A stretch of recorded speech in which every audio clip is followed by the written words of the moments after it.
पंतप्रधान नरेंद्र मोदी यांच्या आगमनासाठी आता काही तासाचा कालावधी बाकी राहिला आहे। आपण पाहतोय की याच पार्क मैदानावरती मोदी यांची उद्या जाहीर सभा होणार असून याच ठिकाणी सोलापूर शहरातील विविध अशा 6 विकास प्रकल्पाचं उद्घाटन आणि भूमिपूजन करण्यात येणार आहे।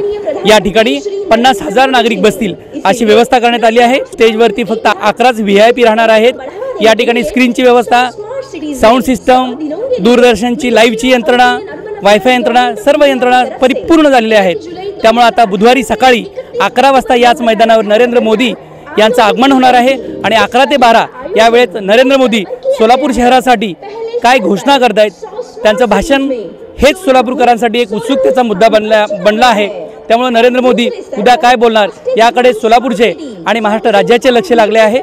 कॅमेरामन विजय आवटेसह मी शिवाजी सुरवसे, यस न्यूज मराठी, सोलापूर।